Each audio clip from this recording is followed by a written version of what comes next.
Hi everyone, I'm Miss Elle. Having taught for the last 5 years, I've noticed a trend in my VCE students who would end up going on to achieve high results. So I thought I'd come on here today and share with you my top 6 tips from a teacher's perspective to achieving great VCE results.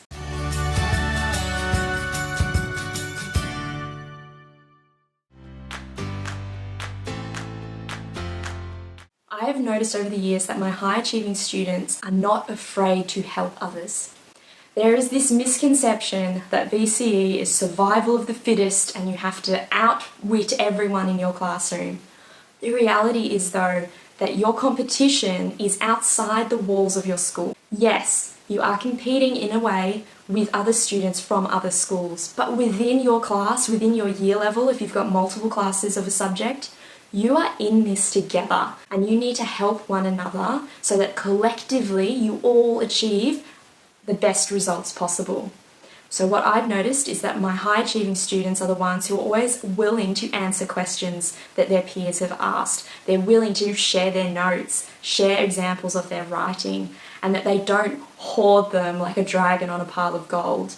Instead, they realize the value and the experience that comes from teaching someone else, how it extends your own knowledge and it challenges your own knowledge to be able to do that.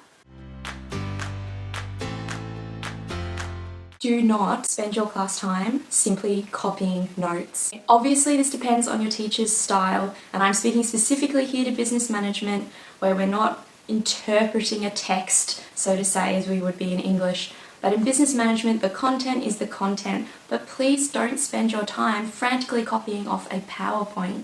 I'm assuming, as I would with my students, that you have access to that PowerPoint, whether it is before the class or after the class. Either way, you're going to have all of that information. So it can be really, really hard for students to try and step back from this notion of the perfect color coordinated notes in their own handwriting. That isn't going to help you get the top marks. What is going to be a benefit to you instead is to annotate those notes throughout the lesson. Your teacher isn't just standing up the front reading from the board.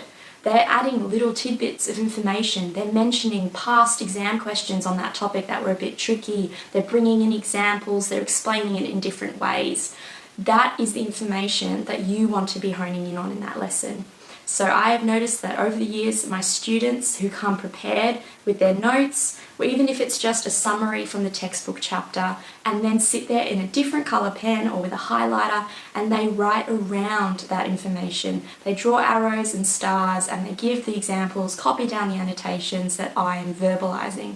Because the reality is, those annotations aren't written anywhere. They're coming out during the natural flow of the class, bouncing off of student questions. So if you want to have them to reflect upon later, you need to be writing them down.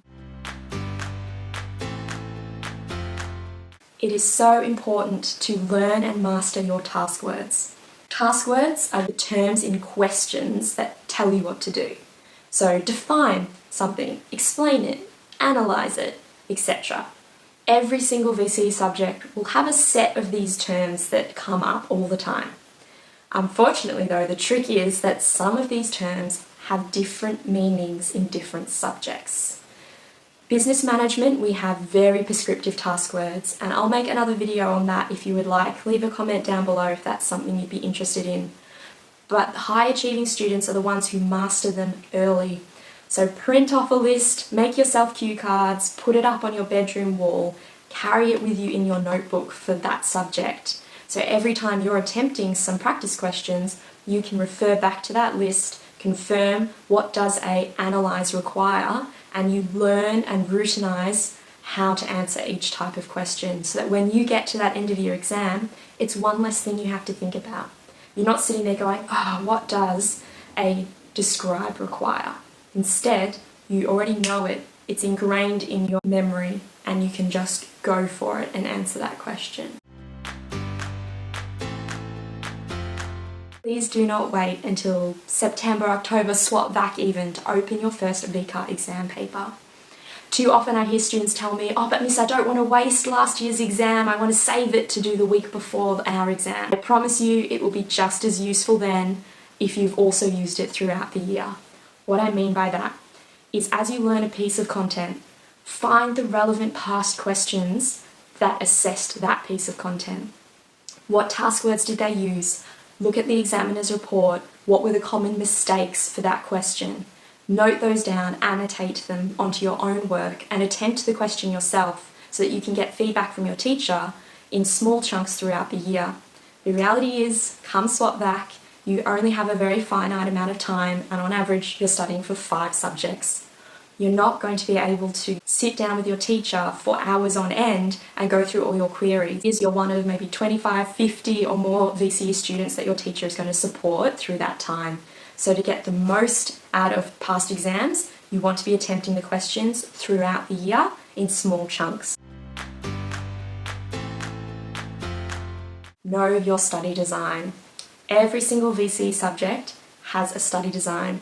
What this means is a document that outlines the key knowledge and the key skills that your teacher has to cover over the course of the year. The reason this exists is because at the end of this year, every single student in the state will sit the exact same exam paper for each subject. So the only way to ensure equity in that process is to make sure that there is a literal list of the knowledge and skills you must have before you enter that exam. Why I suggest students understand this document and go through this document is that you can actually track your progress during the year. If something isn't listed as a knowledge point or in a descriptor in the study design somewhere, you cannot be assessed on it. Okay? It will not appear on that final exam. So the best approach is to organise your study design, number the key knowledge, tick them off, highlight them, colour code them in some way as you cover them. That gives you the confidence that you have covered everything necessary before you walk into a SAC or the final exam. Revise often and in small amounts. I'm very aware that a lot of students are just sitting down the night before and cramming for their SAC the next morning. But the reality is, high achieving students, they're taking information at the end of each week, breaking it down, even just for 15 minutes. Maybe they review a past question that they struggled with in class and they attempt it again. But over the year, those small sections of revision are going to add up and reinforce your long-term memory and your confidence. If you're walking around going, but I'm fine, I can cram, I know I can cram and get good results, I ask you to reflect on how stressed were you during that 4-hour cram session. How did it feel when you encountered something and you weren't able to ask your teacher for help because it was 11 p.m. on a Sunday? Okay, so that is my observations of our high-achieving VCE students. I hope one of these suggestions has resonated with you today and that you're excited to implement it into your study regime for the coming school year. Click subscribe down below. I'm going to be back in the coming days with more VCE content, study tips, business management knowledge, and I hope to be able to support you through this year. Leave me a comment down below of what subjects you're taking, whether it's your first year of VCE or your last, and I look forward to talking to you all again soon. Bye.